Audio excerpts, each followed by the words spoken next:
Welcome to Tenacious Entrepreneurs, where perseverance meets purpose and every setback is just another step forward. Join us as we dive into the journeys of entrepreneurs who faced failures, embraced change, and emerged stronger than ever.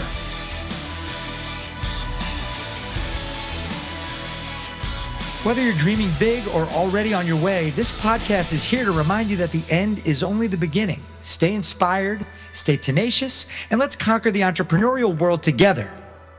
Hey, this is Joseph Dupont. Welcome back to Tenacious Entrepreneur Podcast.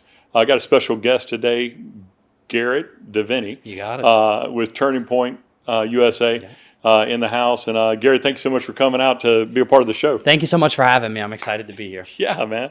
Yeah, well, man, just like I was talking to you about before the show, like the whole thing that I see in this culture is, whenever people hit a wall, they don't really know how to scale it. And the younger the person is, the harder it is. Right. We see people in social media and everything else that they face an obstacle and they just quit. Yeah. And it's like, okay, that's it. I can't move past this, and so I'm just going to give up. And so, man, thank you for coming on the show. And tell me exactly what you do. Like, what's your position? Yeah. So I am Turning Point USA's Bayou Field representative. So I oversee the college field program for Louisiana and Southern Mississippi.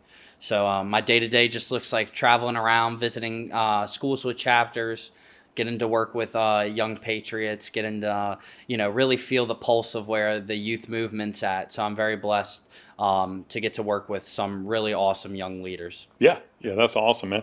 So let's go backwards a little bit. Let's do it. So were you from here? Like, you grew up here, or where'd you go to school? Like, where'd you go to high school? Okay, so I went to St. Martin's Episcopal High School right there on Airline Highway in New Orleans? In Metairie. So in Metairie, we're in okay. Metairie, yeah. So born and raised in Metairie. Lived in Jefferson Parish my whole life, right off of Metairie Road. You didn't keep the accent because you said Metairie. Yeah, you're right. Yeah. Got to refine ourselves a little. Try to. Metairie. Right, okay. Yeah, Metairie. But I didn't know it was a 3-syllable word. Yeah.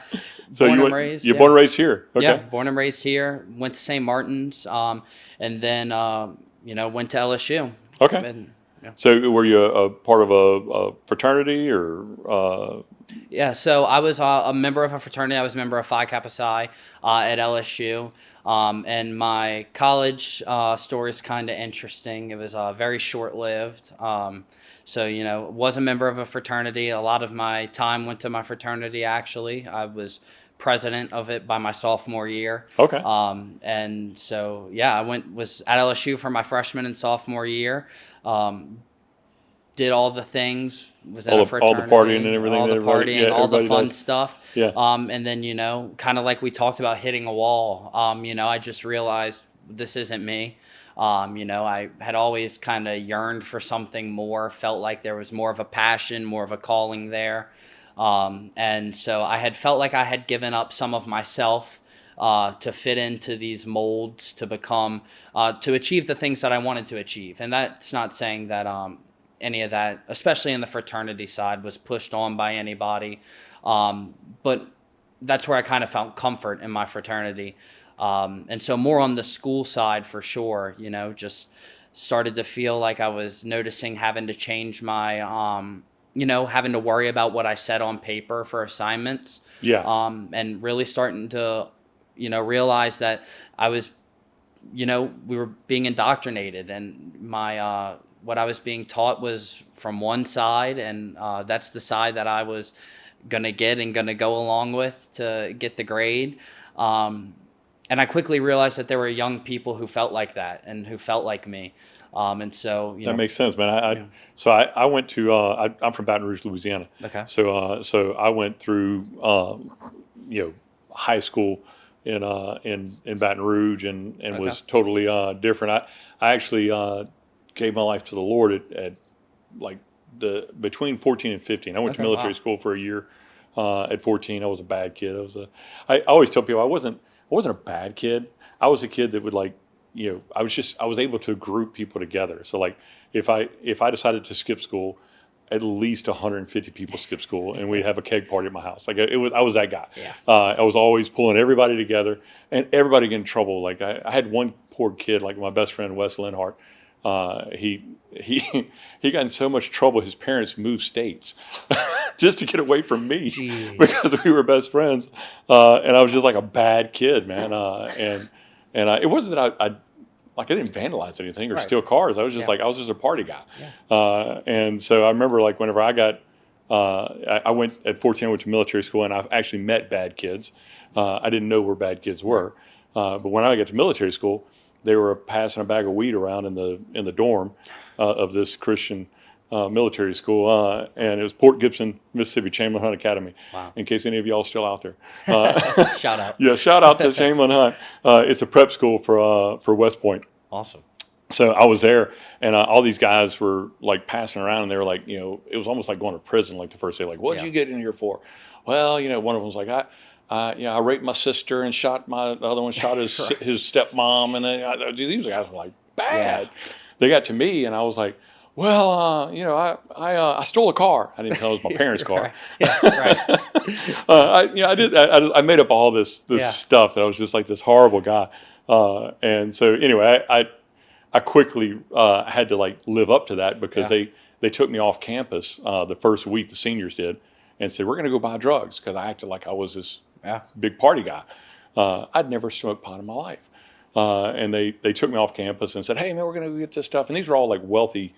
The school cost $15,000 a month to be in.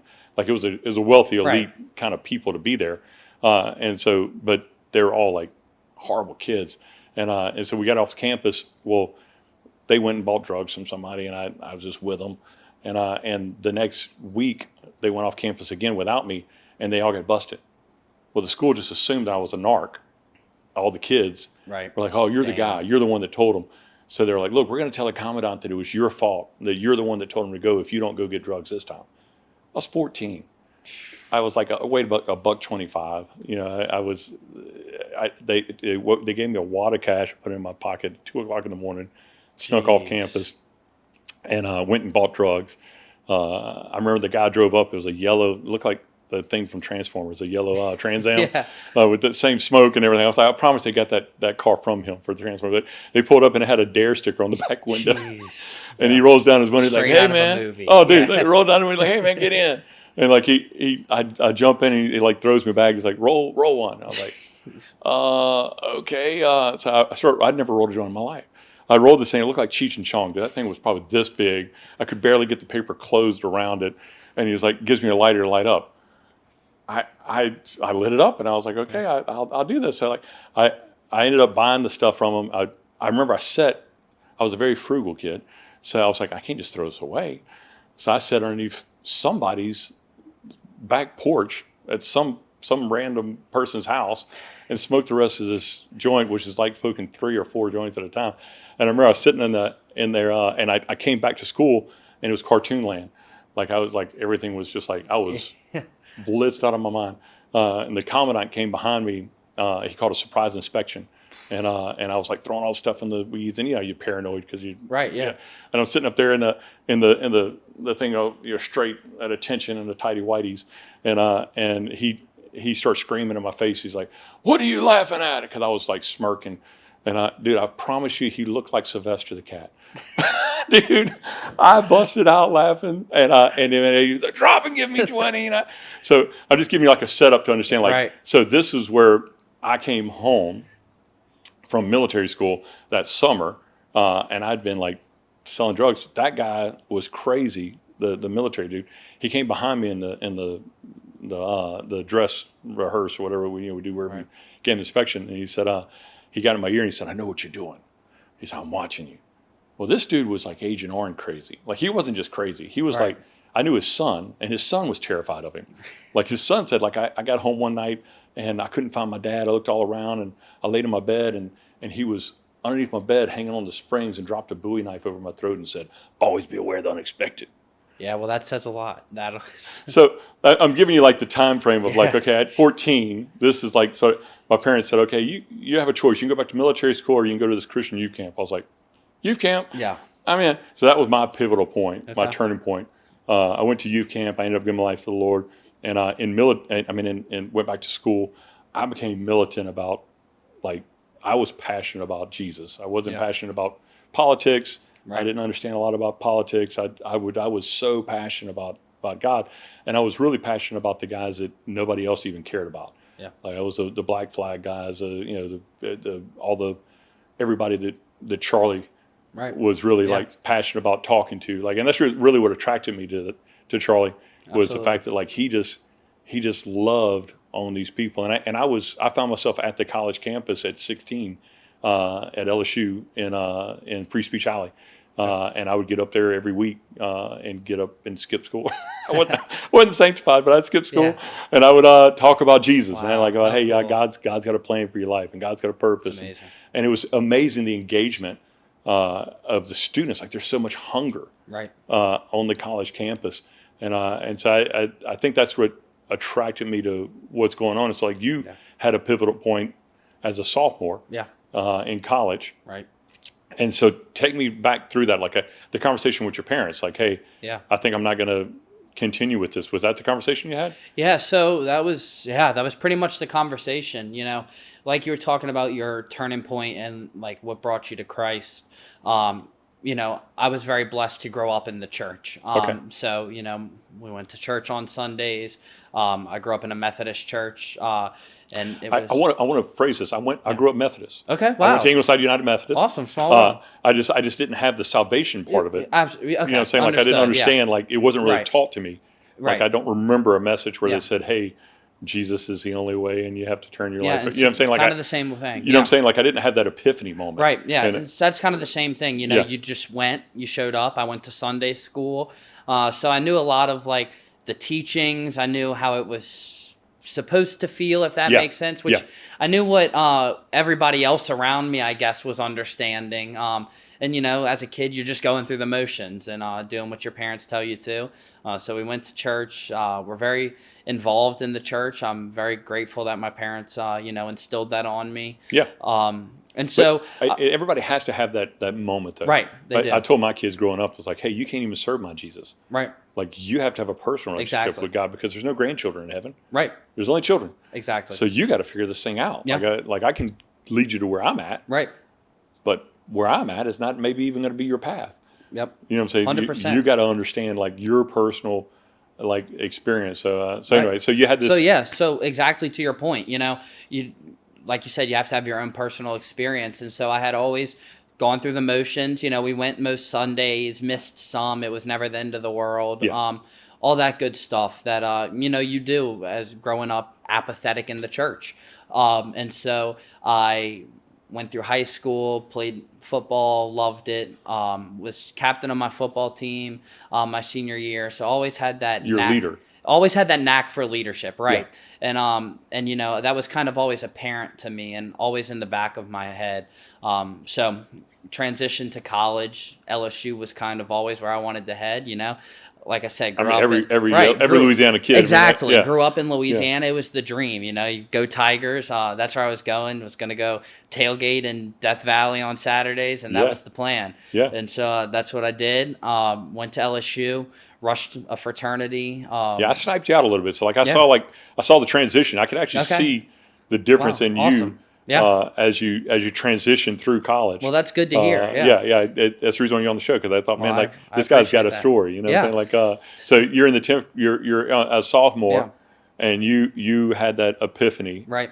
Yeah. So I had just, you know, had really reached that point and was partying and you know, also not even just partying, but I was also the person not partying. You know, I would sit at home on a Saturday and not go to the bar with everybody else. So I was really caught in this, you know, I was really stuck in this like middle area of, well, you know, do I just give up my morals and start doing what everybody else is doing so that I can fit in and have friends? Or do I, you know, explore why I'm feeling this way, and really, own this feeling and understand that it's there for a reason and see where that takes me. Yeah. And so it was never that I didn't have friends. Obviously, was president of my fraternity. And so that's kind of what I think a lot of young people need to realize, is that I was on top of the world. And never, I don't think anybody around me would have ever realized. It's hard to believe you can be on top of the world, be around a bunch of people and be lonely. And so low, right. And so be lonely. Such at a lowest point. And I really was.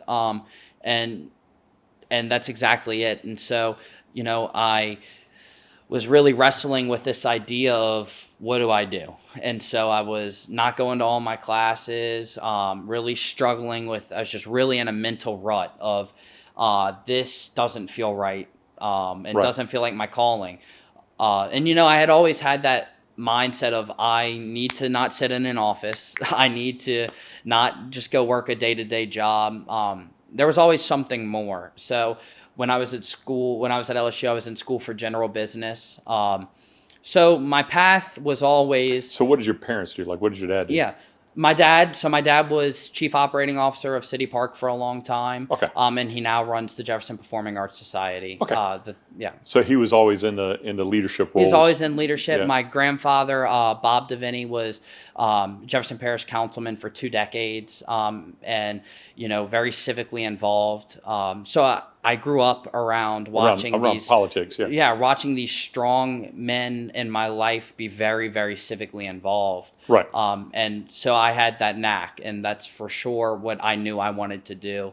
And then now we're kind of filling in the gray area of how I was going to get there. Right. And that's what I never really knew. I knew that my life was, I wanted to be involved. That's not a job. Yeah. So it was really. But most people don't get the understanding of that, that we were taught all the way from elementary school through high school that the destination is college. Yeah. And that's where we're supposed to go, and that's where we're going to find. Exactly. But I see. So I have 7 businesses that I own, and I do a bunch of different entrepreneurial stuff. And I remember I had a construction company that I owned, and I had this young guy that came in, and he just was interning from LSU in construction management. Right. And so he came to me and said, "Hey, I want to get a job." And so I put him to work pushing rope between slats in a wall with a screwdriver and a hammer, ball peen hammer. And after a week, he quit. He said, got a degree for this. I'm not doing this. And I stopped him whenever he started to quit. And I said, "Hey, I need to ask you a question. What's that in your hand?" He says, "A hammer." I said, "What kind of hammer?" He says, "It's a ball peen hammer." I said, "So if somebody comes to you and says they need 1,000 ball peen hammers for a job, are you going to know what a ball peen hammer is?" And he's like, "Yeah." And I said, "You know what a claw hammer is?" "No." I said, "He's a construction management guy." So I was like, "Dude, college has failed you. Yeah. Like, you got all of the knowledge but no wisdom. Right. You have nothing to apply." And so I feel like I'm not down on every person who goes to college. I don't want a doctor operating on me that hasn't been to college. Exactly. Right. You know what I'm saying? Like, I really would like to have. Please go to college. Yeah, please go to college if you're a doctor. Yes. If you're going to go into outer space, please go to college. If you're going to build a rocket ship, well, I mean, there's Musk, but I mean, I guess that's there's Musk. He went that's a different type. It's a different type of guy. But I'm just saying, it's like, I expect you to go to college if you're going to put my life in your hands. Yeah, absolutely. But I really feel like that it's over exaggerated because it's not the destination. Like, it's really a launching pad. It is. All it is really 4 years to party and sort of get, 2 years you partied. Yeah. Then next year you realize, holy crud, I'm about to have to go do something. Right. And then you get out of college, and I can tell you, like, at least I've hired at least probably thousands of people in my life. And I'd never once, like, they would bring in their college diploma and be like, I graduated here, and all that told me was that you had tenacity enough to go through 4 years of college and you made it out. Right. You know what I'm saying? That's all it. But if you told me that you went through 4 years of interning at somebody's business, I would probably just as much respect that as I would the 4 years of college. Right. It had nothing. I'm telling you guys, as an entrepreneur, a guy that runs businesses, I don't look at the degree as a measurement of your capability. Yeah. I hire people that are smarter than me. I make it a point to, because if I'm the smartest man in the room, I don't want to be in the room. Like Right. I hire people that they're smarter than me for a purpose, and they can do things that I can't do. But it's not because of college. It's because of, I just hired a social media person. Okay. And I said, look, I can do social media. I'm good at it. Right. I'm not excellent. Yeah. I've got at least 2,000 hours in training in social media. You have 30,000 hours.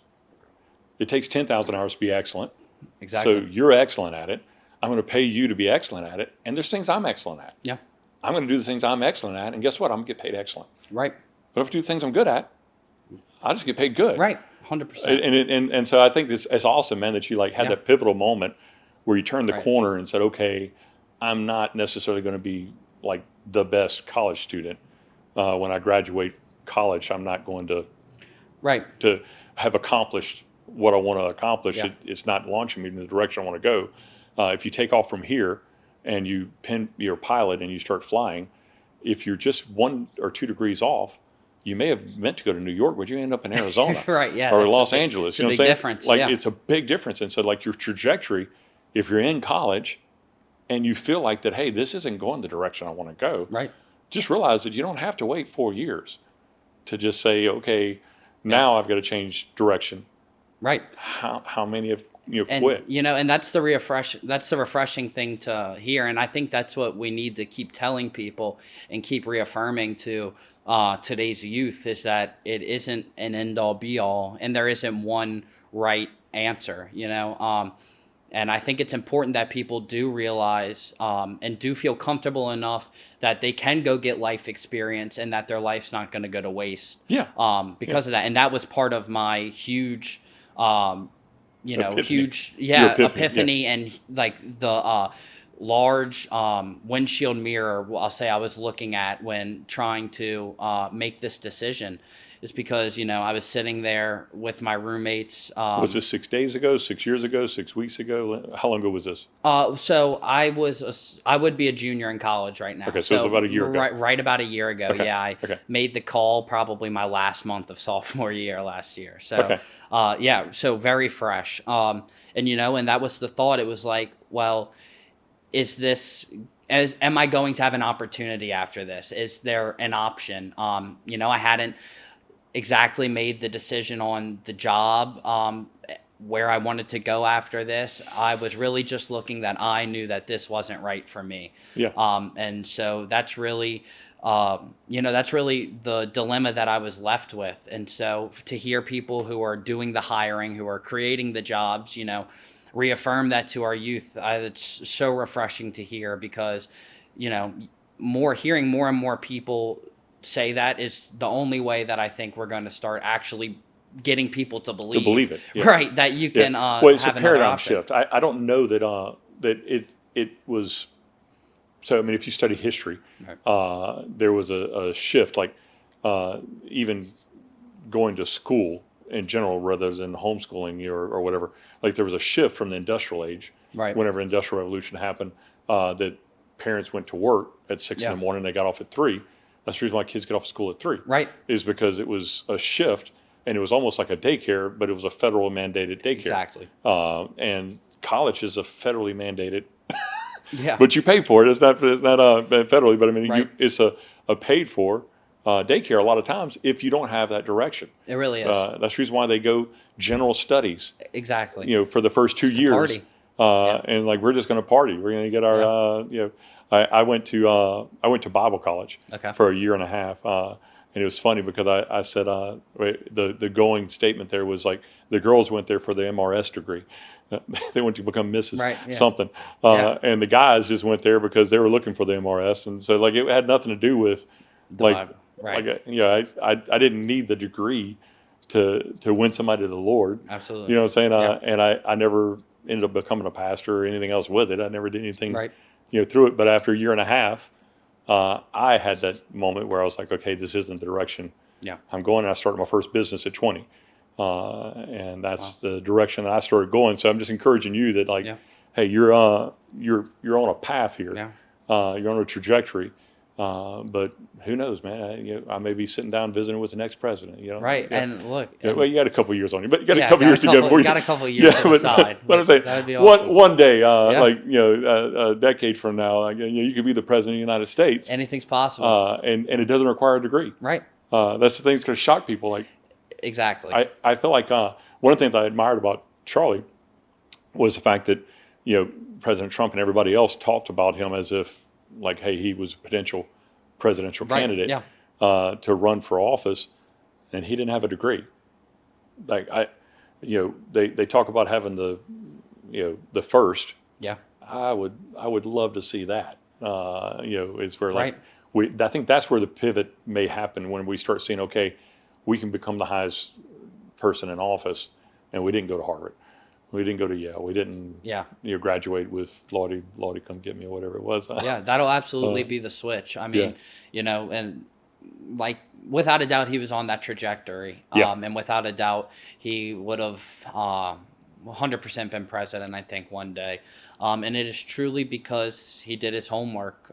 He did his homework and he had faith in Christ. And, it was almost like an anointment. Yeah, it was an anointing just to be able to carry the mantle that he carried. Right. And I think the thing that so to be quite honest with you, I followed Charlie Kirk. I didn't know his name before he was assassinated.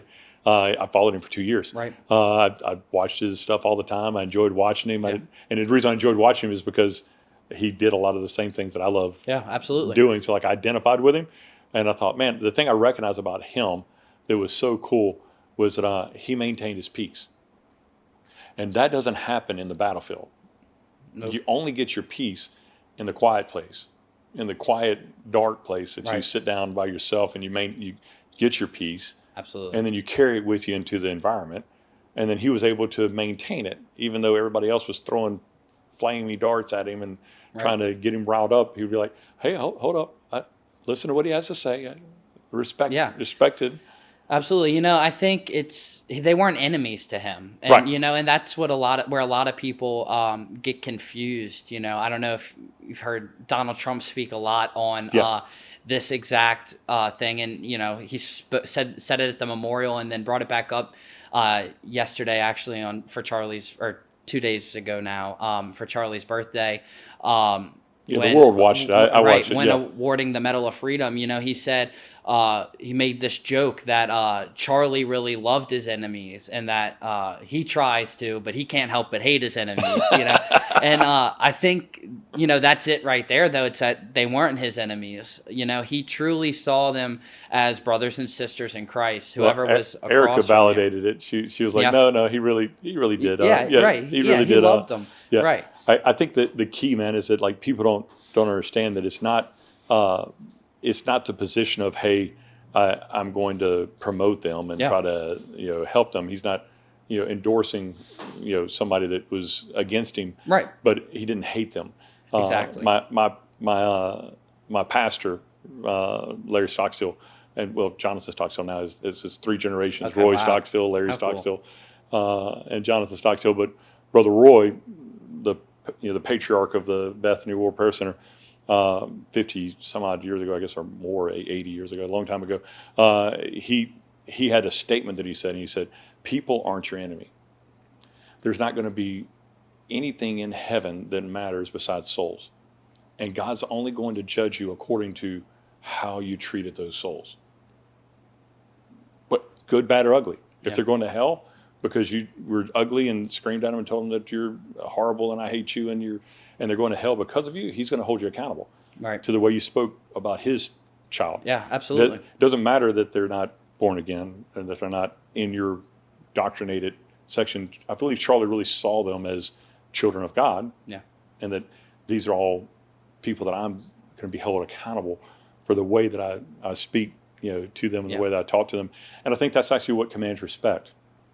I know whenever I was 15, I would go out to Chime Street back then.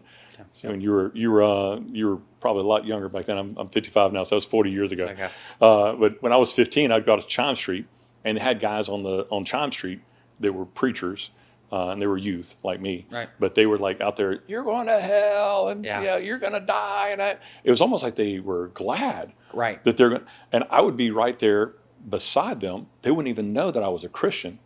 And I would just start talking to them about like a person. Yeah. And I saw so many people come to Christ because they were like, man, you're talking to me like a real person. I mean, they're, back then they had, black hair, purple hair. And this was 40 years ago. They were, it was considered, way taboo. It was in front of the Rocky Horror Film Festival. I would go out there at midnight. Okay. And we'd preach. I don't know if they still have that anymore. Yeah, they still do. Okay. Yeah. I was in there and they were all like in drag and everything else. And I'd be out there just like talking to, hey man, God loves you. He has a plan for you. He has a purpose. Like this is not the end. Like you're exploring stuff and that's awesome. Like you're not like condemned because of that. Like you're exploring. Yeah, absolutely. And I'm just letting you know that there is a path. When you're ready for it, God's not going to be done with you. Yeah. He's not just going to be like, okay, forget you. Right. Like you've done too much. You know Absolutely. what I'm saying? Yeah. And I think that's important, man. Like I feel like Charlie embodied that. Yeah, I think so too. It's like you said, it doesn't have to be all end of days or this is what you're facing.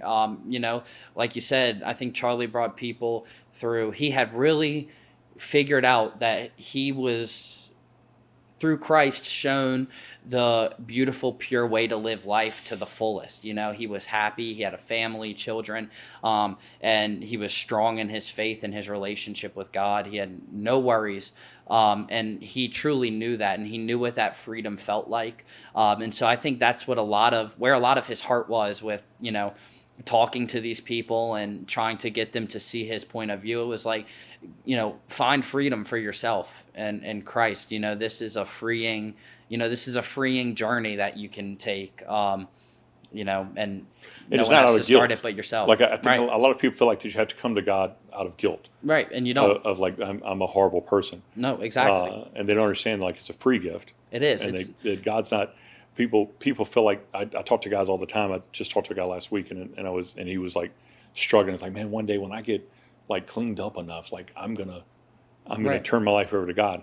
And I'm like, dude, like Jesus came for the sick. Let Him clean you up. Dude, he did, like, it's salvation is definitely a pinpointed time in your journey on your timeline. Absolutely. And you say, I come to an epiphany that I need Christ and that I can't make it without Him. Right. But the law was just given to make us understand that. Yeah. To make us understand that we can't possibly make it to heaven without Him. Absolutely. So like that was the purpose of the law. And so understand that salvation is a pinpointed time, but sanctification is a journey. And we won't be purely sanctified until we get to heaven. Now, will I be better than I was whenever I got saved 40 years ago? You're right. I don't curse and I don't scream and I don't lose my cool and I don't do a lot of things that I did 40 years ago. Right.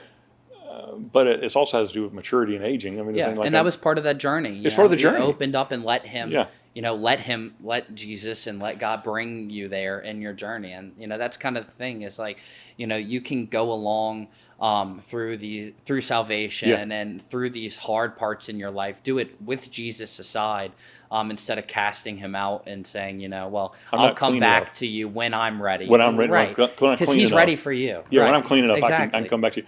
I think like an encouragement to me, man, like that. I guess I don't know if it's encouragement or a bitter pill for me to swallow. Like Charlie at 18 years old, $1,800 in his pocket. Yeah. Started Turning Point. Yep.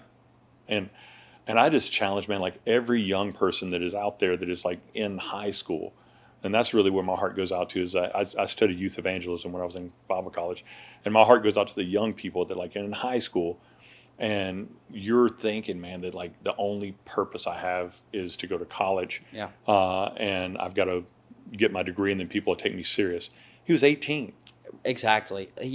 And it, to your point, and and like I keep saying, it really is refreshing, to sit down with somebody who, 7 businesses, like you said, you're doing a lot of the hiring. And so for youth to hear that, that's something that we really need to listen to and to take to heart and not brush off. Because like you're saying, it is scary to have that feeling. And for somebody to be in high school and say, I know that is not going to be the best for me, or I know that this isn't necessarily what I think is going to get me to where I want to be in life, yet it is something that I have to do. Yeah, I feel like that. Like if we if we like when I was in high school or even middle school, we had things like woodworking class, welding shop. Right. You know, you could go to mechanics. Like it's all lost. Exactly. It's the all trades gone. are The trades are just like gone. They are. And I can tell you, they had a guy sitting where you're at 2 podcasts ago that is going to make more money than most any person that graduates college is ever going to make in their life. Right. He's going to make hundreds of thousands of dollars as a plumber. Another guy sat here as an electrician that is going to make $1 million this year. I'm just saying, it's like they're missing the boat. Man. They are. Like it's like, hey, if you're in college you're in high school and you don't feel like that you necessarily have a path, I'm encouraging you that don't be rebellious. Don't just like, blow everything. Like continue making good grades and continue pushing through. That shows perseverance. Exactly. But just understand that you don't have to wait till 4 years of college to recognize I'm going to be a plumber. Right. I'm going to be an electrician. I'm going to be a welder. I'm going to be a whatever. Right. If you're not going to be a doctor or a attorney or something that requires a degree, don't do it. If you're going to be a professor, hey, go to college. I don't want you to, Yeah. But maybe go to college and actually study something. Yeah. Be the change in college that actually makes a difference. And I'm encouraged by you, man. Like, how old are you? Just turned 21, actually. Okay. So, So I was 20 when I started my first business. Amazing. So I was your age. And the scariest part about where you're at, you're working with Turning Point, and that's awesome. Yeah. There's no safety net. Right. And I'm sure that's what you've heard from other people is like, well, what are you going to do? What's your plan B? Right. Like, how are you going to make it if you don't? Yeah. If you don't. And I just want to encourage you, man, just like as a young person, like sitting on this side of the fence. I'm 55. Looking back, I wish I'd had more courage. I wish I'd had more, like, what you have. Yeah. Taking that courageous step towards what you're doing is a calling. Yeah. Thank you. It's a passion that you're doing, man. So I just need you to take me through that conversation though with your parents. Yeah.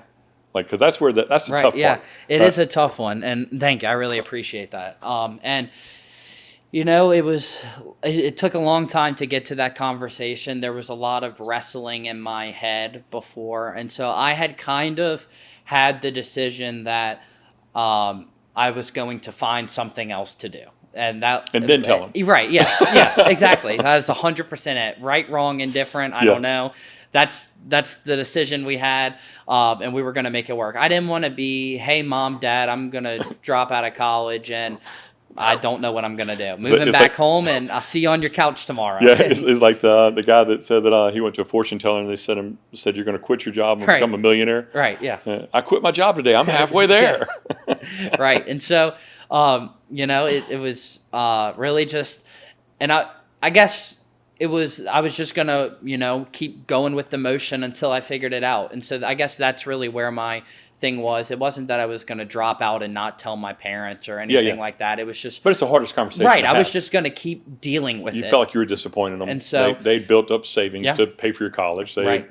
And they had all of that. They were paying for it, all these things. And I felt like I was wasting it. And so I had done a whole lot of praying. And this is where I really start to...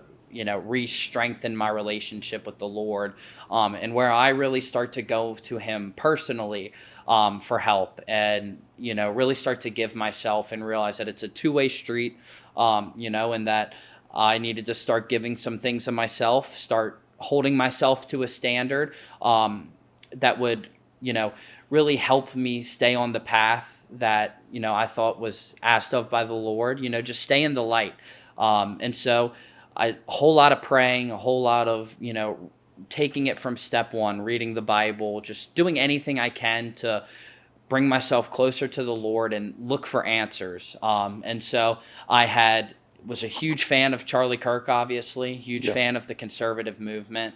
Always felt passionately about that. Like I said, grew up watching my grandfather in politics. And so I really think that, I almost rekindled my relationship through Christ with politics. And this ties into how I told my parents, because it was just that's what popped up to me. And I think that, it's not that I found him through politics, it's that he put politics there in my face at that time to kind of give me an answer. And so I had stumbled upon the job opportunity for Turning Point USA in the Bayou. And it kind of just all made sense. I knew I had wanted to be civically involved in my community. I knew that it had given so much to my family, and that my family had given so much to it, that I wanted to stay here. I wanted to work here. Wanted to continue to give back. So that's all the pretty stuff. Give me the ugly stuff about, I just sat down at the table with my mom and dad. Yeah, so it was fine.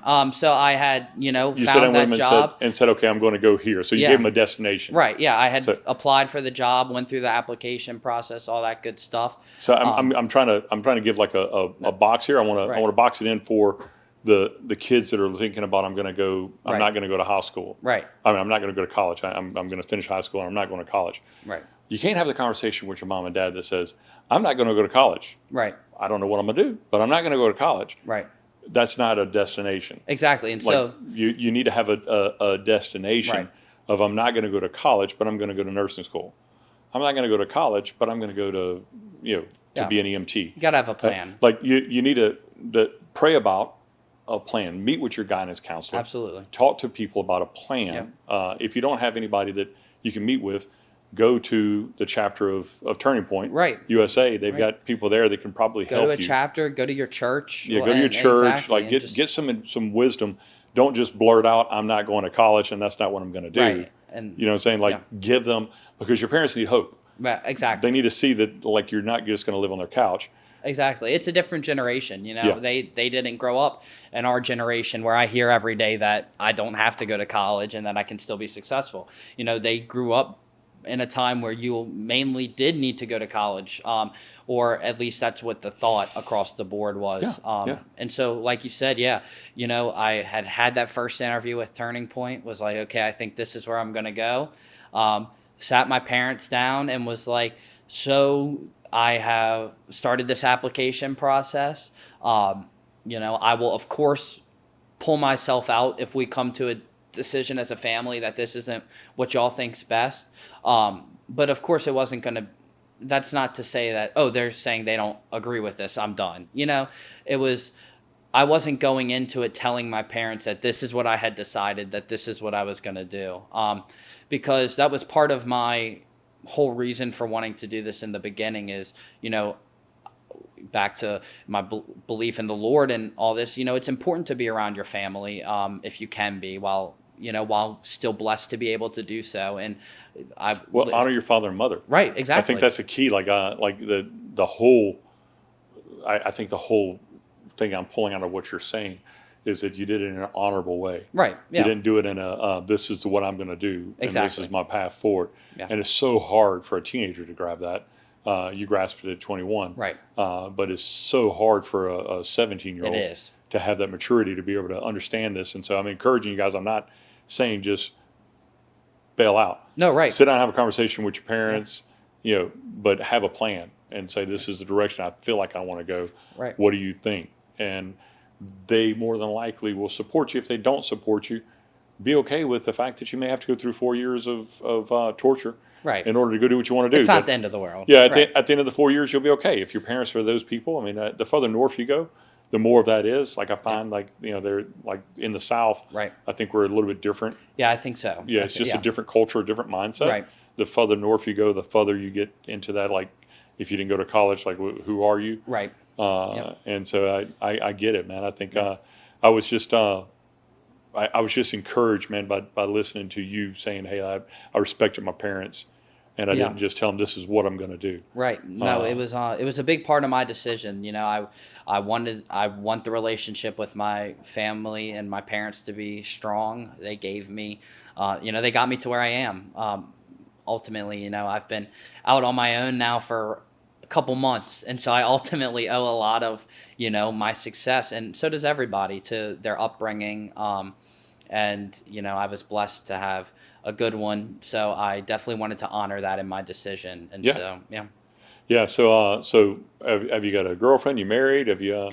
I'm not Okay. single, flying single. Yeah, I hear that, guys. I'm just letting you know he's Yeah, flying. yeah, He's flying solo. Yeah, so I of course Submit your applications to tenaciousentrepreneur.com. Yes, please. And yeah, the next episode will be The Bachelor. So yeah, no, and of course I'm open to it and faithfully, of course, talking. I think it's important to, if you're able to get married, start a family. But at the same time, I'm also maybe a little on the unpopular opinion that I'll say, guys, take your time, build yourself up. Yeah. My daughter was 28. Yeah. One of my daughters was 28 when she got married. Yeah. And I remember her telling me, Dad, I don't know if I'm ever going to get married. Like, I don't think I'm ever going to find it was Tova. I don't think I'm ever going to find the right one. Right. And I told her, I said, look, Tova, you need to go about doing the Lord's work. Do what God's called you to do. And if you're digging a ditch in this direction and you look beside you and there's someone digging a ditch in the same direction, get together and dig the ditch. Because if you just go out looking for the person that wants to dig ditches, you're probably not going to find them. If you do, you're going to find somebody that lies to you because you're beautiful. Right. They're going to tell you, I want to dig ditches, and they're not really wanting to dig ditches. And she ended up at 28 meeting the guy that she married, and she's got 2 beautiful kids and doing amazing now and going the right direction. And so I'm just saying, it's like you never know what's going to happen. She met that guy in a musical college, and so who would know? Exactly. That's the thing, it'll work out. Everybody's kind of got their own path. And then I also think 2 young guys being on the other side, make yourself desirable to a young woman, and don't just be, we need to start taking accountability for ourselves, being men, and if you're not going to school, work, make something of yourself. And so I think that's really where I am is, if you're not going to get married young and start and have a family and jump into that, work on making yourself desirable. And so that when the time comes, and like you said, with the case with your daughter, that man was ready and, had built himself and it worked out. And so, and that's really, worked out, that's really the thing with everything. Have faith. The same path for the girls. Don't absolutely. wait around for a man to complete you. Exactly. It's not the completion. You need to get about your journey. Yeah. And realize that the right man is going to be found along the way. Exactly. On the path. It's not necessarily that you have to go out and get the guy and find him. My daughter's, I got a daughter that lives in Fort Collins, Colorado. She went through 4 years in the Navy. Wow. And she ended up getting, discharged because of issue with hearing, but hearing loss, whatever. But she was able to get disability, and she ended up moving to Fort Collins. Awesome. Well, she bought a house at 22. Wow. My other daughter bought a house at 21. I'm just saying, it's how cool. I'm just saying, and not literally the 21-year-old that went and bought a house, Addison. She called me and said, "Hey, Dad, would you meet me at the title place?" And I was thinking she was talking about a car, right? Buying a car or something. I was like, "Sure." Where how you? Cool. And she was like, "It's over here." And I was like, "That's not a car place." And she said, "No, I'm buying a house." She hadn't even called me. Wow. She didn't get down payment money from me. She didn't get how awesome. It was. She had her own credit. She built her own credit. Amazing. She bought her own house. And my son helped her to figure it out, and he talked to her about it. But I'm just encouraging that, hey, you don't have to wait for the man. Right. Buy a house. Exactly. Get a path. Get a career. Realize that you're going to find that person along the way. Yep. And that it's not the end of the world if you're 25 years old and you haven't found the person. You might find him at 27. I don't know how old was Charlie whenever he got married. Do you remember? I don't remember actually off the top of my head. I heard the story from Erica. And then, but I'm saying it was just along the way. He didn't go out looking for a wife. Exactly, right. He was interviewing her for a job. Yeah, he was just going along with his career. And the funny thing is, my wife that I'm married to, I was interviewing her for a job. No way. I promise you. When I heard the story, I was that's crazy. I was interviewing her for a job, and I told her to go home. She was a Baptist girl, and I was full gospel, Right. And she said, I said, just go home and pray about it, see if the Lord tells you. And she came back. Wow. I said, you got 3 days. And she came back a day later and said, the Lord said no. And I thought, Lord said no, huh? You Baptist girl. Yeah, I see. Yeah, you don't know it. Sticking your nose. I said, in case God changes his mind, maybe you can just keep the door open. And she said, well, let me get my sister to come and interview. Okay. And her sister Carmen came and interviewed with me. And the way I interviewed was I always had, when I was interviewing women, I always had someone else interview. Awesome. And I would sit back because I could tell more from the body language of a girl if she was flirty or if she was answering the stuff or trying to purposely flirt, then I just wouldn't hire. Right. And so I was just watching the interview while Jimbo Percival was interviewing Carmen. And every time he would ask Carmen a question, Mary would answer. About 3 questions in, I started getting frustrated. I was like, dude, I'm thinking to myself, I already tried to hire you. Right. And you said no. And about 5 questions in, like something dropped from my eyes, like a veil dropped. And I realized, okay, she loves God. She actually, prays about stuff. She's evangelistic. She has a passion for God. Like, if I would have hired her, I would have been attracted to her. I would have fired her a week later because I wouldn't have any work for me that I was attracted to. And she probably would have hated me. Yeah. So she did hear from God. How? That's crazy. So you said, that's and so the very next time at that meeting, I said, hey, let's go to lunch and I want to talk to you. And at lunch, I said, look, I'm not young. I said, this is 20 years ago. Okay. I said, look, I'm not a young guy that's just like going dating around stuff like that. I said, I'd like to get to know you. I said, I don't know. I said, I feel like that you have all the attributes that I'm looking for in a spouse, but I'm not asking you to marry me. I don't even know if I want to date you. Right. Like I said, for the next 6 weeks, I'm just going to go out with you. I'm not going to hold your hand. I'm not going to kiss you. I'm not going to do anything that gets us emotionally involved. I need to get to know you as a person. And then if something moves forward, then I'm interested in moving forward to possibly getting married one day. I didn't say like tomorrow, you know what I'm saying? Right. I said, she reached in her purse and pulled out The Power of a Praying Husband. And she said, well, I've been carrying this book around for the man that would actually talk to me straight about this. Wow. And she said, here you go. The only man I would marry is somebody that knows how to pray. Power of a Praying Husband. Chills. Yeah. And when she said that, dude, I was like, okay. I thought to myself, I was going to scare her away. Yeah. But it's like Charlie. Yeah. Like Click. Like when Charlie said to Erica, hey, well, I don't want to hire you. I want to date you. Yeah. And she's like, can I have time to think about it? No. No, I'll pick you up next Saturday. We're going to go to Hawaii next week. Yeah. like it was just like a boom, boom, boom, boom, boom. But like 20 years later, I can tell you, that woman has been with me through hell. That's amazing. And she has held my hand. I mean, she is like, I remember when I lost everything at one point. I went from being a multimillionaire to like not to pay my house note at one point. And that's why I wrote the book Tenacious Entrepreneurs, because I just kind of keep moving forward. How hard. And I remember I sat down with her. We'd only been married for a year. Wow. And I sat down with her and I said, honey, look, I love you and I need to release you. Like, I understand that, like, you didn't sign up for this. Like, I'm going through hell backwards and you married a millionaire and you didn't know that this was going to go down. And I'm just not judging you. I'm just saying I give you the right to leave. Wow. And she said, look, she grabbed my hand and she looked me in the eyes, and I every time I think about it, it's like I talked about it a million times. But she said, look, you weren't my source whenever I met you. God was. Wow. You aren't my source now. God is. And she said, you don't have a problem with money. We've got a problem with money. And I'm telling you, dude, like, that's amazing. To have that kind of faith, like, come out of but dude, that's what I'm saying. It's like, don't just settle.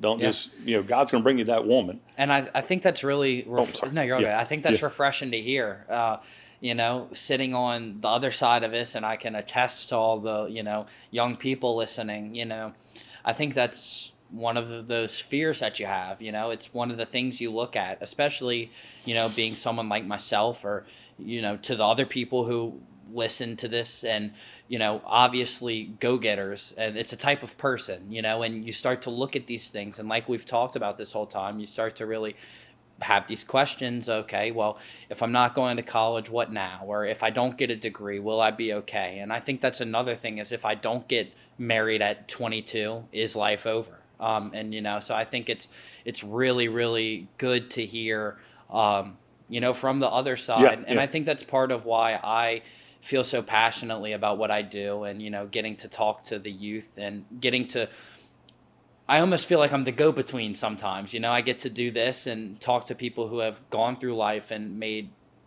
extreme success out of their lives, like yourself, and have done all these things and tried and failed and succeeded multiple times, So I can tell you a secret that I found out. Like, I was writing a book 25 years ago before I lost everything. probably 23 years ago. And I was writing a book called Kings and Priests. And it was about success. And I remember I was on a plane going to China to go to some, we had a golf club manufacturing company. I started Champion Golf Clubs and sold it, but I was going to China to go meet with people about something to do with that, I think. And on the 28-hour flight over, I was writing my book in the computer. Yep. And I remember I wrote that I had the whole book like already written. It was like, thousands of pages. I don't know if you've ever written a book, but you will one day. But you have to take all these pages and bring them down to 200 pages or 100 pages to make it to where it's, edible. Makes sense, yeah. Edible. And so I started by saying, okay, well, the first thing I have to do is I have to define success, right? I'm writing a success book. I got to define success. So I wrote, success is, finding a thing to give your life to and giving all your money away to it and living on 90%, living on 10% and giving 90% away. And I had this whole thing and I got through writing it and I read it. And I thought, man, any non-believer that reads this is going to think I'm brainwashed and is never going to read the book. So I hit delete and deleted it. And then I wrote again, I tried to make it more, user-friendly, more politically correct. I find a philanthropic passion in your life and give your life to it and do this and that. I got finished writing it and I thought, man, any Christian that reads this is going to think I'm some flaky nut that is just, Yeah. So I hit delete and I wrote this in that computer. I still have the computer. I wrote, God, you define success. Within 2 years, I lost every penny I owned. And I'm telling you, wow. Out of this darkness that I came through, God eventually, about 10 years into the dark, he gave me an answer. He said, success is the person that can find peace and keep it no matter what he's going through. So I'm just encouraging, man, wow. Success isn't because it's not a monetary target because it can be taken away. Right, absolutely. People can take all your money away. But if Peter sitting in prison, singing, he found a peace that passed understanding. That peace couldn't be taken away, even with chains on. And that very peace is the thing that broke the chains. Yeah. Allowed him to walk out of the prison. But if he would have just been sitting there, if it would have been me, odds are I would have been there hacksawing this thing and these chains away. I got to figure this out. Let me get a note to somebody to get me out of this prison. Absolutely. And you see what I'm saying? I'm challenging you, man, as a young man right now, get in the quiet place and find your place of peace. Yeah. And like Charlie, I believe, did, is establish that peace so strong so that whenever you walk out of it, recognize that in the position you're in, you're going to be heckled. Yeah. You're going to have, balloons thrown at you and stuff like that. It's going to be water balloons and you're going to get people that tell you you're stupid and you're crazy and you're going to go through a dark place. Yeah. Eventually, where you're going to doubt everything. And I'm just challenging you, man. It's find that place of peace and rest to where you can pull back to it so that even in the darkest moment, you can come back to that peaceful place. And I'm telling you, man, you're gonna thrive because then you'll be more successful than any of your peers, any of your counterparts. Right. And I just encourage you, man, that it's funny. I was talking to the treasurer for Louisiana, Dr. Fleming. Yep. He's running for Senate. Yep. And we're actually we own a Go Local TV. We have TV trucks that we run all around cool. With billboards and stuff. And so I was talking to him about his campaign. Yep. And I started talking to him and he's like, yeah, I became a doctor and I got all this and but it has nothing to do with what he's pursuing. You see what I'm saying? Yeah. He went through all of this training and then he's so passionate about politics and about making a change and making a difference. And I guess I'm endorsing him, but I'm endorsing him. He's a good guy, man. Yeah. But it's challenging. It's not about your degree. Right. It's not about what that is not your accomplishment. Absolutely. When you get to heaven, God's not going to check your diploma. He's going to say, well done, thy good and faithful servant, which means that he had a task. Yep. He had a task. He's either going to say, well done, thy good and faithful servant, or, well, you're done. Yep. And I think that's just exactly it, and I think a lot of, like you talked about the example with Dr. Fleming, you can give your whole life to one cause and then find calling and feel passionate about another and still feel fulfilled and not wasted, being able to then go, pursue this other thing. And I think that's really what helps us is, you like you said, you have to stay grounded in that task, and that task being, we are servants of God, and we are here to grow the kingdom and to further the kingdom. And I think that's the awesome between entrepreneurs, and the same thing as preaching the word is that no matter what you can do to further yourself, to better yourself, to then put yourself in a better position to further the word, is the job well done. Well, and I'm not trying to just super spiritualize it. And I mean, I know I've talked a lot about God in this, but I'm just saying it's like finding that place of peace and working out of that place of peace is going to make it all worthwhile. Yeah. So like if you're sitting down as a high school student, or even if you're in college and you're like doubting your life, right. The first thing I would do is to find a place of peace that only comes through Christ. Yeah. Like Christ is the only one that can bring peace. He's the Prince of Peace. If you think about it, if I was the Prince of Wales, it means I came from Wales. Right. Prince of England, I came from England.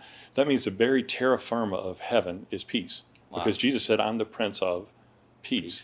That means that the reason why you can't get into heaven, the Bible says if you have aught against your brother, you won't come into heaven. Guess why?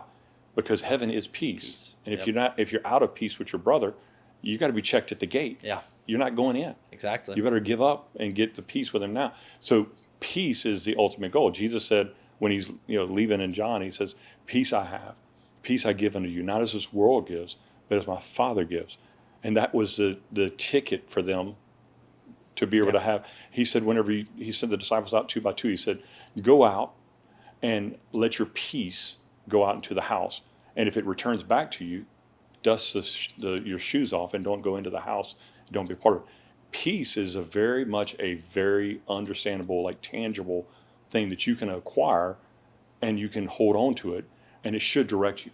So the way that I would say is that if you're making a decision on what you're going to do with your life based on money, you're going to be in trouble. Yeah. Because eventually you're going to get into a place where you're not happy. I know doctors that commit suicide. Yeah. I know dentists that went through medical school and got $180,000 in medical bills and they kill themselves because they just cannot. They had no peace. And I'm saying it's like find the thing that you would do for free and figure out how to get paid for it. Yeah. If you can't get paid for doing it, find something else you can do that you can actually do on the side as an entrepreneur. Right. And let it fund your peaceful activity. Yeah. You see what I'm saying? Right. Like that's just like it's a secret 100% to like find the peace. I told we had a Charlie Kirk episode that we did on the podcast last month. We released it on his birthday. And it was to honor Charlie Kirk. And what I told him in the show was like, look, I believe that there is purpose inside of every person to help this movement. Yeah. And I feel like that the people that are sitting out there right now that are like, well, I don't have money. I can't give $1 million to help fund it. I just want you to grasp. I don't know what the number is now, but like there was 65,000 the day of his funeral. Like how many? Like 139,000 requests. There's 139 requests to open chapters. Just picture this as the kingdom of God, and there's 139 requests to be pastors, right? To be pastors over churches. I know I've grown national organizations and stuff. I know what it takes to launch one. Let's just be really like conservative. It takes $1,000 to launch one because I got to get them T-shirts and hats, and I got to get them paraphernalia to hand out, and I got to train them. I've got to do something. Right. So let's say it costs $1,000. For 135,000 chapters to start, we need a lot of money, guys. I'm not trying to be like super, I'm not pounding the table. I'm not televangelist guy saying, get the money, get the money. But I'm saying like, if you have the money, I tell you, hey, be a part of the movement. Yeah, absolutely. And the way you can be a part of the movement, that's the thing that I said in the show was like, the thing that I caught, the flame that I had that I caught as far as my passion was whenever it said, I am Charlie Kirk, and I was thinking the same thing. At first I was like, well, I need to go memorize the Constitution. I need to get the, and then God actually challenged me, and he showed me David trying to put on Saul's armor. And he said, that wasn't his armor. Like, you have something that you're gifted with. Yeah. you need to do whatever that is. If you're gifted in making chocolate chip cookies, go to the the health board and get approved, and go sit at the mall and sell chocolate chip cookies and give a percentage of it to the Charlie Kirk. To the Turning Point. I mean, to the actual Turning Point USA. If you're gifted in sewing, make quilts for Christmas and put them on Etsy and give a percentage of it to Charlie Kirk. Yeah. If you're gifted, like, you may not be the multimillionaire guy that can give. If you're a multimillionaire guy, hey, I'm challenging you. Yeah. I know Family Forum guys and all the different guys that I'm connected with in the politics. Like, if you guys have, like, they get people that have money and they give, and that's awesome. If you have a passion, give to it. I started literally from that vision or that idea that I had from God. I started a website called Shirt Depot, shirtdepot.org. And actually, I've made a shirt. Here's I'm gonna send you one. I love it. But freedom wasn't free. That's awesome. It was from Charlie Kirk. But I got the show you the sleeve. It actually has. That's awesome. Yeah, so we made up a logo for it. How cool! And so it's just honoring Charlie. But what I did was I went to my guys. I build websites. I know how to build websites. I know how to build businesses. Right. So I went and built shirtdepot.org. I went on Shopify. I put Printify with it. I connected it with all of my guys, and I put on there, hey, $10 from every shirt sold goes directly to Turning Point. It's amazing. So, I mean, is it something that I'm going to make money out of? No. I mean, I'm going to make $5 a shirt. Yeah. Turning Point's going to make 10 on the shirts that I made for them. But my point is like, you've got to have something in you. It's not like the thing about I Am Charlie Kirk. It's not about becoming political. It may be that that's your passion and that's your thing, and hey, you go for it. But the thing that I believe God's raising up is like the passion for, I'm going to make the fullness of my potential. Charlie started at 18 years old. Right. That's the thing that I feel like that when he got into heaven, the thing that was told to him was, well done, thy good and faithful servant. You accomplished the task that I gave for you to do. And that's what I'm telling every kid that's out there, man.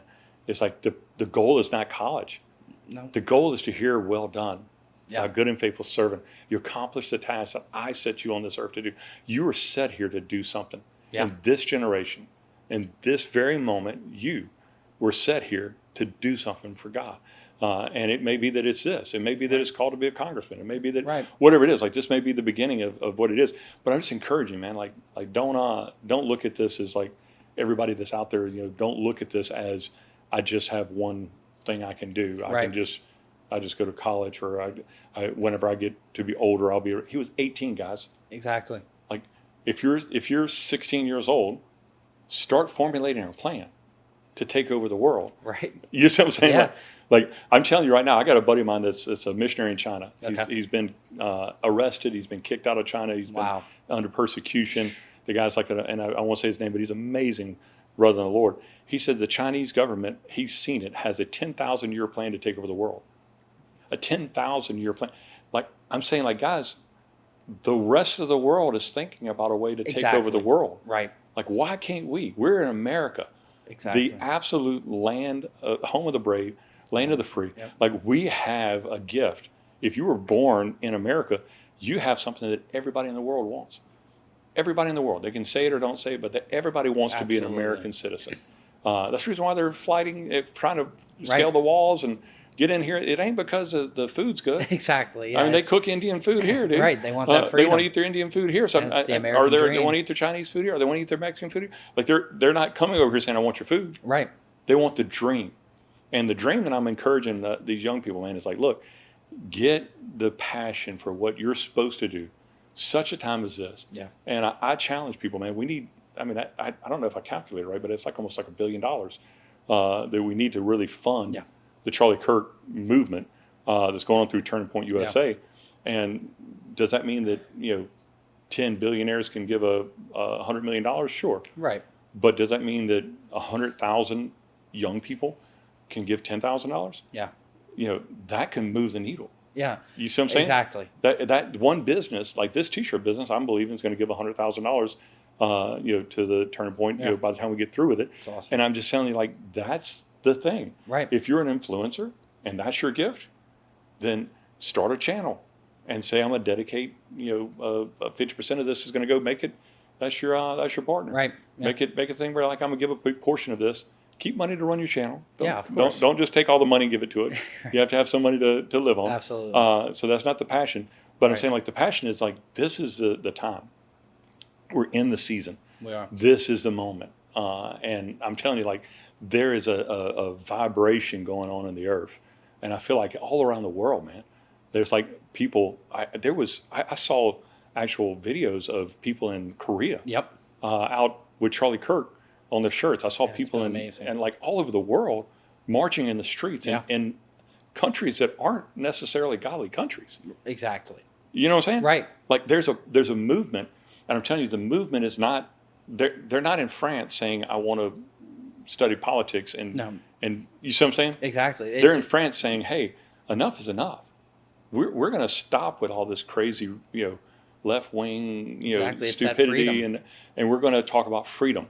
Freedom is transcontinental. Yeah. Freedom is not an American statement. I'm saying freedom from the ideology of that's keeping us bound as a country. Yeah. We're sitting here in America, and the Senate and everybody's like in arms, and we shut down the government. Right. We've got Chuck Schumer on CNBC, and I'm sorry, CNBC. Right. And they're giving his statement about how horrible of a tyrant Trump is. Right. In the meantime, President Trump is in the other part of the world freeing peace with Israel and Iran. Exactly. And he gets it. He's not like, he flew back to honor Charlie Kirk. Yep. 100%. I mean, he flew back to this country to honor Charlie. It's amazing. Like that's the reason why I'm so like passionate about President Trump. I mean, I'm definitely a MAGA guy, and I love the movement. But man, I'm not political. It's not politically motivated. Right. Like I'm motivated by the freedom that I see that like is coming out of him, and the value that he has. He loves America. Yep. He absolutely would die for America. Absolutely. I don't think he has a problem with that. I watched a show like just obviously a little Facebook reel, but it was him talking about. He wouldn't even say the name, but we all know it was who it was. But he said, "Hey, a very wealthy man said that if not enough money to fund the military to get their paychecks, I'll write a check." Right. Like that's freedom, man. It is. It's amazing. That's freedom. Like the world will follow that, man. Like it, and I'm telling you, it has. Like I think it's going to follow President Trump out of office. I don't think it's like has anything to do even now with. Yes, he's president of the United States, and it has he can make a lot of change. No, I agree though. And I think that like this is a movement, and I'm just challenging everybody that's watching the show, like guys, this is the time. Right. If you're sitting in your room and trying to think, what can I do? Make a lemonade stand if you're 8 years old. Yeah. Make cupcakes if you're 10. Make T-shirts that are handwritten and sell them on Etsy. That 100%. That say, you know what I'm saying? Yeah. Like and just become the movement. Like become the change. Like don't just wait Absolutely. for the adults who do it. Charlie didn't wait. Right. He was 18 years old. Yeah. $1,800 in his account. It's amazing. And he said, "I'm going to be the change." And so anyway, man, I didn't mean to get to preaching, but but I'm just challenging you, man. Like I'm encouraging you, man. Like, hey, you've got people behind you. You're not alone. Like you've got people that are with you, and we're gonna back you. And that doesn't just mean money. Right. Like if you need a place to stay when you're hanging out in Baton Rouge, like I'll give you a place to stay. That. If you need I'm saying like the practical side of things. Like that, I can tell you, like walking through. I went through the 2016 flood in Baton Rouge, and I can tell you, the love that I saw of people that were just opening their homes to strangers. Yeah. And saying, "Hey, I didn't flood. Come on in. I didn't. Katrina. Like the love. We saw the horror, but the love that was shown by the Cajun Navy coming through and on boats and rescuing people off the roofs of their houses. Like they owned a boat. They didn't have $1 million that they could come in and supply all found their place. You see what I'm saying? They found their place. And that's all I'm saying. It's like, man, 100%. There's going to be more things turn up out of this. Like there's going to be other things beside Turning Point. Yeah, I think there's somebody right now that's 16 years old. There's somebody that's 10 years old that's going to catch that vision and is going to really, gather it. And man, I encourage you, man, like that. Hey, just continue the faith. Don't lose hope whenever you get in that dark moment. You need guys. It may not be me. You may have other guys around you, but you need somebody that you can text at 2 in the morning. Absolutely. That you can say, man, I'm struggling. Yeah. I'm doubting this. I don't know what I'm gonna do. Like I'm trying to make decisions, and if it might be your parents, it may be other people, but I recommend getting somebody outside of that. Yeah. That has nothing to gain. That just Absolutely. you can just reach out to them and be an encouragement. Yeah. Because that's really what's necessary. Jesus sent them out 2 by 2 for a reason. Right. It's lonely out there being in the front line. You're facing the wind. 100%. Pilgrims, the pioneers get killed. They get Yeah. slaughtered. I mean, it's like, and you guys are pioneering out there. So I know there's people around us that are going to rally around you. And I don't know. I'm just going to speak out. Like if you guys are in Louisiana or Mississippi, reach out to my brother. If you want to start your own chapter, I recommend raise $1,000 and call him. There you go. Raise $1,000 and call him, because you know what, if 165,000 people all put up $1,000, We're you making a dent. we can make a dent in it. Exactly. Just saying, it's let's get behind it. How can they support you? How can they reach out to you? So reach out to me. We're on Instagram at Turning Point USA Bayou. You can find my personal information posted all over the social media accounts, which is Turning Point USA Bayou, and that's going to be the same for everything. And you can find me at Garrett DeVinney on Facebook, Instagram, Twitter, and there's no lack of content about what's going on in our state with these young patriots. So if you want to stay involved and stay up in the know, before I came to you, I was at Nicholls State University earlier this morning, where we had some student screaming at the top of his lungs that Donald Trump's a pedophile and that Charlie Kirk is now in hell. And so it's just things like that. Just know it's real. You see these videos of like California and these things, but it happens all over the place. And so just know, like you said, there are people, young people near you fighting, near you struggling with that feeling of, am I alone in this? And so, it doesn't have to just be money. Like you said, if you have it, give it, but find a way you can put yourself to work. And if that's, maternally giving some care to a young student, or like you said, lending your couch, do that. Because just anything makes a difference. Yeah, I appreciate it, man. Thank you so much for being on the show. Thank you so much for having me. Great having you. I appreciate it. Awesome. That's it for this episode of The Tenacious Entrepreneur. Thanks for tuning in and being part of this journey. Are you an entrepreneur with a tenacious story? We want to hear from you. Visit our website, tenaciousentrepreneur.com, and click on the Tell My Story link. If you got something valuable from today's episode, don't forget to like, subscribe, and share it with a fellow entrepreneur. Keep pushing forward, and remember, the end is only the beginning. A new episode drops every Wednesday at 7:14 a.m. Until then, remember to stay humble, stay focused, and be tenacious.